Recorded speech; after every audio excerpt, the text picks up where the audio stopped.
Okay. If I were better at this, I would have asked this earlier. But what, if anything, did Cratch do that was unexpected or different or not as well as you guys anticipated in the championship series? I think he pitched to all the other guys. I'm gonna call it kind of chalk, where like you'd expected a lot of the two seam screwballs he's got, mixing in some other pitches. But for me, what he didn't show the first time was he gave me a lot of knuckleballs, and it didn't really show on the video because they weren't really strikeout or like the pitches I hit. But he probably threw me, I don't know, maybe around 5 knuckleballs throughout. It was almost like one per AB. And then the later we got into the series, he was throwing me more. So that was one thing that was interesting. And I know Dallas has that knuckleball, so I'm kind of expecting him to drop that out against me. It seemed like he threw that to Robles a couple of times. So I'm kind of expecting him to use that knuckleball a little more against me. So we'll see. At least I saw it against Cratch, so I'm a little more prepared. Yeah, generally what we've said on this show throughout the season is it's malpractice to give you anything to hit because nobody else was really hitting.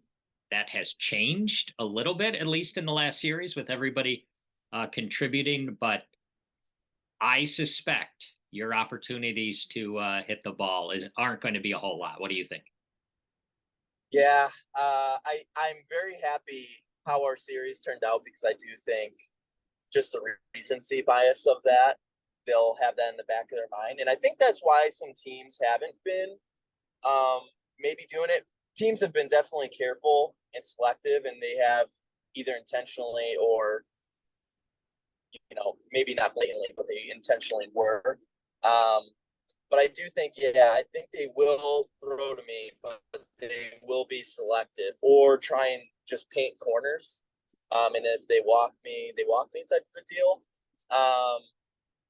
So I do think they'll be patient, but I don't know, Dallas, he showed it in the last series. Like, he's not afraid to come right at you, and he's got the stuff to do it.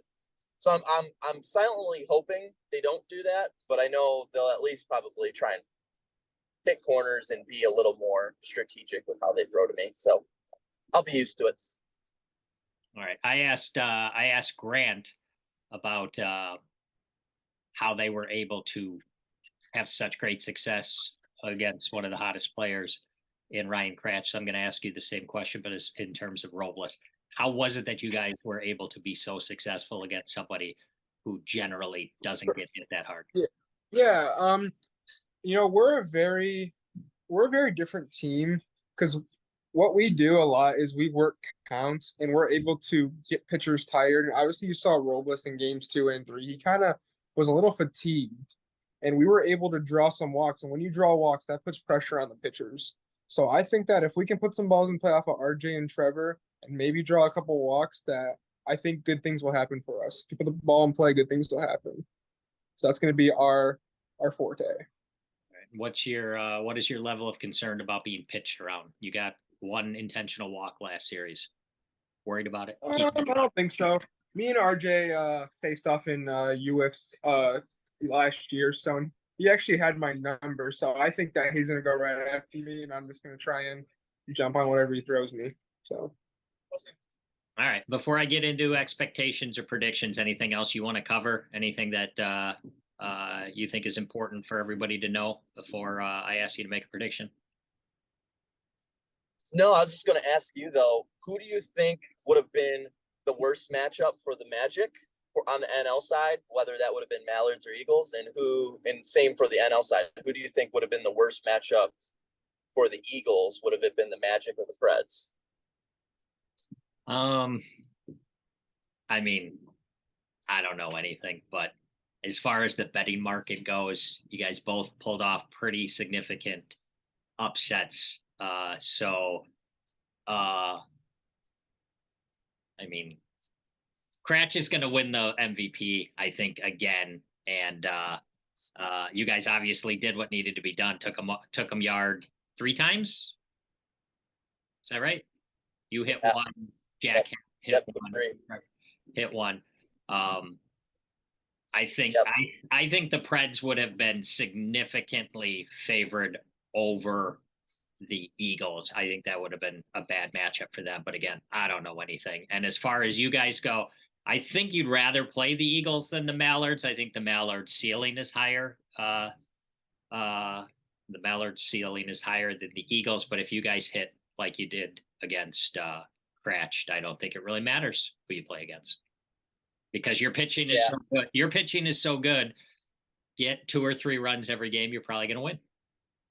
Yeah, I think those are fair assessments for sure. I think the Preds would have been the favorite unless they would have played the Mallards. I think the Mallards would have been the ultimate favorite if they would have made it. But yeah, I think that's a good one. Yeah, having multiple people on your team who can routinely and easily hit home runs seems to be. I think one time, I don't know if it was on the show or before or after we were done recording. Didn't you tell me that the good hitters in wiffle ball only do 3 things? It's home run, strikeout, and walk. Isn't that what you said? Or am I making that up? That actually may have been what I said because I do like to say that a lot. Like I think of Ty Smith in the KWL.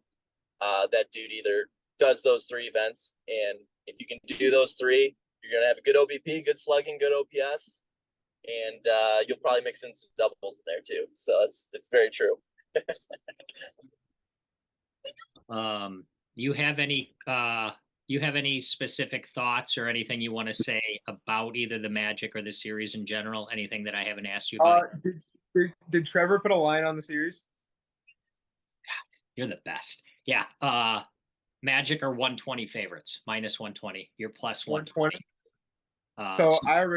So when I was thinking about what you were going to make the line, I thought it was going to be Magic minus 135. No. That was my original guess. So I kind of figured the Magic would be favorites.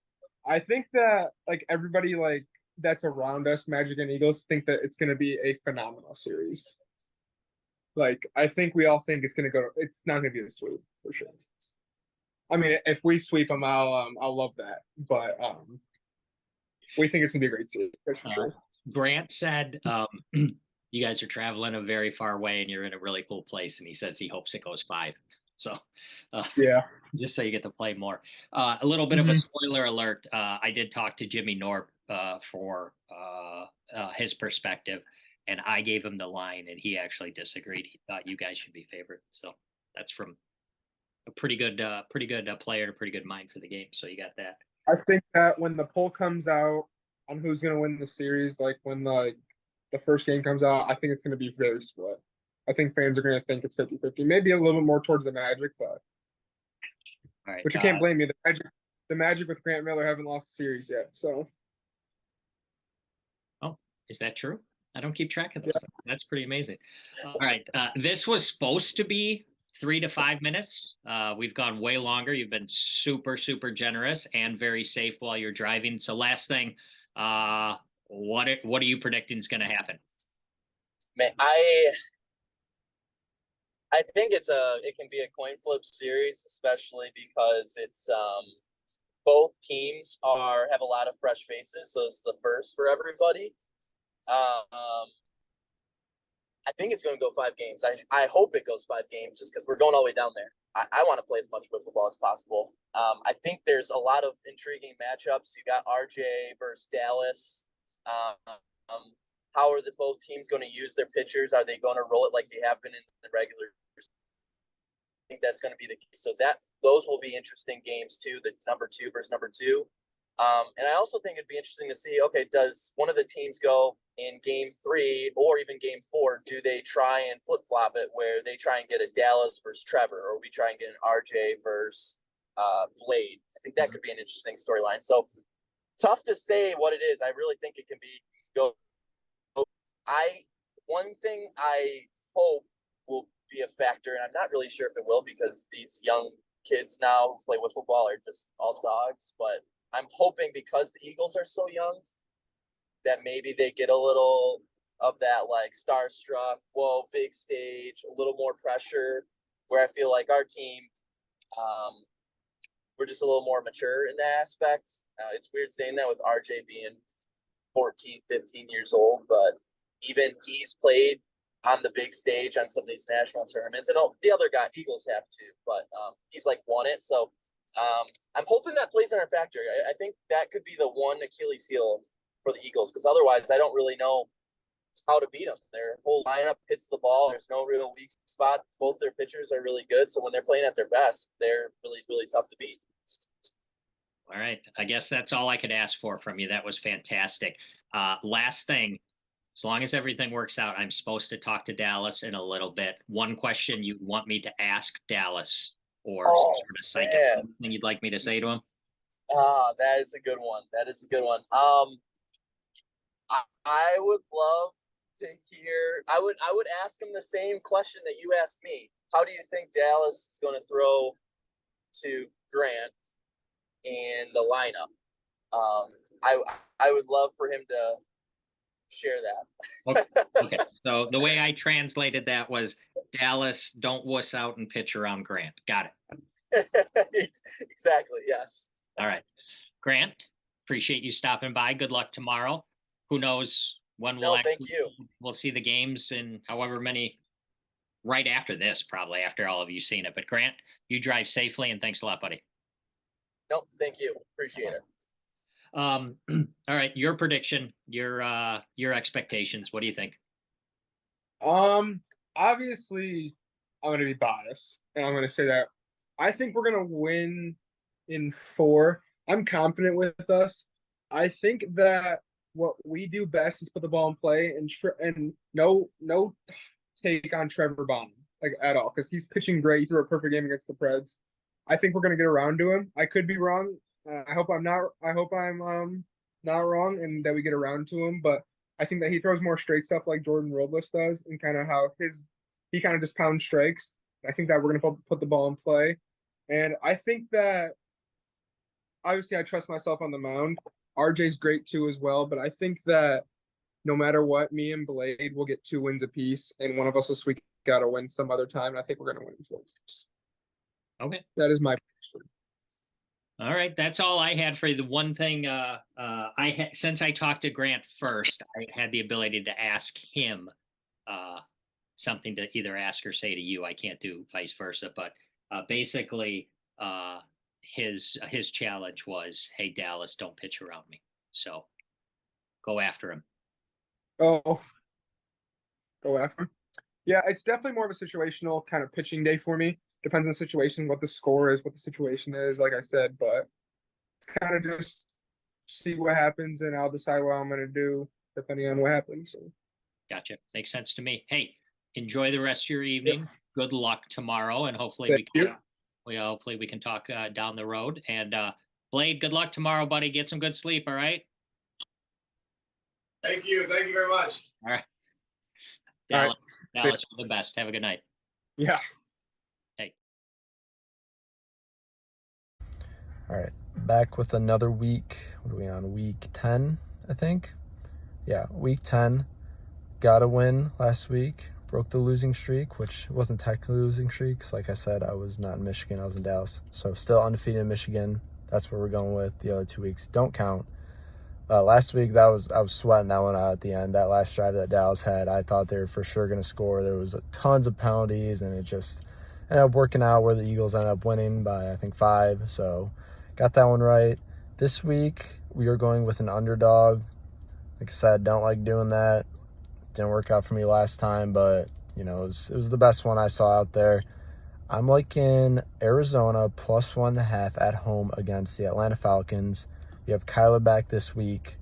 I think Kyler's a good quarterback. I think he helps them a lot, helps them win games. Atlanta is kind of fallen. You know, Arthur Smith is a dork. He's a loser. You know, he like purposely does stuff so fantasy football people get mad.